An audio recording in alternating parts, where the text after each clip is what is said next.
Welcome friends. இப்போ நம்ம ஸ்க்ரீனில் பார்த்துக்கோமா ஒரு 3D எஃபெக்ட்டில் ஒரு love name art photo editing எப்படி ஏஐயில் மேக் பண்ணுறதுன்னு பார்ப்போம். வீடியோ வந்து ஸ்கிப் பண்ணாமல் பாருங்கள். பாய்ஸ் அண்ட் கேர்ள்ஸுக்கு வந்து ஃப்ராண்ட்டில் கரெக்ஷன் இருக்கும், அதனால் ஸ்கிப் பண்ணாமல் வீடியோ பாருங்கள்.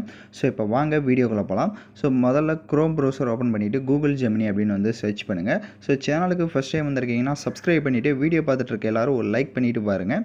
ஸோ ஓப்பன் பண்ண வாட்டி உங்களுக்கு நான் அந்த வீடியோக்கான ப்ராம்ப்ட் பார்த்தீங்கன்னா டிஸ்கிரிப்ஷனில் டெலிகிராம் குரூப் லிங்க் இருக்குது. அந்த குரூப்பில் இப்போ ஸ்க்ரீனில் ஷோ ஆகிற மாதிரி சர்ச் பண்ணிங்க அப்படின்னா இந்த வீடியோக்கான அந்த ப்ராம்ப்ட் வரும். அங்கே காப்பி பண்ணிவிட்டு இந்த ஆஸ்கே ஜெமினின்ற ஆப்ஷனில் பேஸ்ட் பண்ணிக்கோங்க.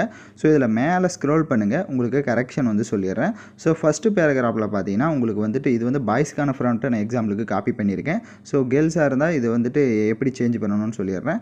So white shirt, blue jeans pant and ஷூஸ்ன்னு வந்து இருக்கும். ஸோ இந்த ட்ரெஸ் கோட் இங்கே அப்படியே ரிமூவ் பண்ணிவிட்டு கேர்ள்ஸாக இருந்தால் உங்களுக்கு ஏற்ற மாதிரி நீங்கள் சேரீயோ சுடிதாரோ ஸோ அந்த மாதிரி வந்துட்டு மென்ஷன் பண்ணிக்கோங்க. இல்லை பாய்ஸாக இருக்கீங்கன்னா ஒயிட் ஷர்ட்னு இருக்கும். ஸோ அதோட கலர்ஸ் எல்லாம் நீங்கள் சேஞ்ச் பண்ணணும் அப்படின்னா சேஞ்ச் பண்ணிக்கோங்க. இப்போ இதை செட்டிங் அதை கரெக்டாக பண்ணிட்டீங்க அப்படின்னா அது கீழே ஸ்க்ரோல் பண்ணுங்கள். 3D டெக்ஸ்ட்டுன்னு போட்டு நான் விஎஸ்ன்னு வந்து போட்டிருப்பேன். ஸோ அந்த இடத்துல நீங்கள் வேறு ஏதாவது நேம் வந்து அந்த வின்றதை ரிமூவ் பண்ணிவிட்டு அந்த இடத்துல ஒரு லெட்டர் ஆட் பண்ணிக்கோங்க. அதே மாதிரி எஸ்ன்ற இடத்துல அந்த எஸ்ஸை ரிமூவ் பண்ணிவிட்டு அந்த இடத்துல என்ன ஆட் பண்ணலான்னு நினைக்கிறீங்களோ அதை ஆட் பண்ணிக்கோங்க. அந்த லவ்ன்றது அப்படியே இருக்கட்டும், அதை விட்டுருங்க. இப்போ அந்த 2 கரெக்ஷனை மட்டும் கரெக்டாக வந்து ஃபாலோ பண்ணிவிட்டு கீழே ப்ளஸ் ஆப்ஷனை கிளிக் பண்ணுங்கள். அப்லோடிய ஃபைல் ஆப்ஷனை செலக்ட் பண்ணுங்கள்.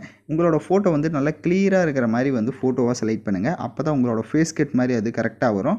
இல்லை அப்படின்னா அது வேறு மாதிரி ஃபேஸ் கட்டாக வரும். ஸோ அதனால் கரெக்டாக வந்துட்டு ஃபோட்டோவை செலக்ட் பண்ணுங்கள்.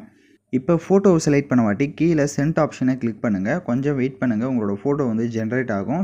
ஸோ இப்போ பார்த்தீங்கன்னா நம்மளோட ஃபோட்டோ வந்து ஜென்ரேட் ஆகிடுச்சு. இப்போ நான் கிளிக் பண்ணி காட்டுறேன். ஸோ இப்போ பார்த்தீங்க அப்படின்னா கரெக்டாக அந்த ஃபேஸ் கட்டுக்கு ஏற்ற மாதிரி விஎஸ்ன்னு மென்ஷன் பண்ணியிருந்தேன், அதே மாதிரி வந்துருச்சு. அந்த ஃபோட்டோ டவுன்லோட் பண்ணால் அந்த ஃபோட்டோவுக்கு மேலே டவுன்லோட் ஆப்ஷன் இருக்கும், அதை கிளிக் பண்ணி டவுன்லோட் பண்ணிக்கோங்க. அந்த டவுன்லோட் ஆப்ஷன் இல்லைனா ஃபோட்டோவை அப்படியே லாங் ப்ரெஸ் பண்ணுங்கள், டவுன்லோட் இமேஜின்னு இருக்கும். ஸோ அதை கிளிக் பண்ணி நீங்கள் ஃபோட்டோவை டவுன்லோட் பண்ணிக்கலாம். ஸோ அவ்வளோதான், ரொம்ப simple. Girls are boys, so நான் சொன்ன ஸ்டெப்பை கரெக்டாக அந்த ஃப்ராண்ட்டில் சேஞ்ச் பண்ணிக்கோங்க. உங்களுக்கு உங்களோட ஃபோட்டோ பர்ஃபெக்டாக வந்துடும். ஸோ யாரெல்லாம் கரெக்டாக எடிட் பண்ணீங்களோ கமெண்ட் பண்ணுங்கள். இந்த மாதிரி வீடியோஸ்லாம் தொடர்ந்து பார்க்கணுன்னா சேனலை சப்ஸ்கிரைப் பண்ணிவிட்டு லைக் பண்ணிவிட்டு பாருங்கள். தேங்க்யூ ஃபார் வாட்சிங் திஸ் வீடியோ.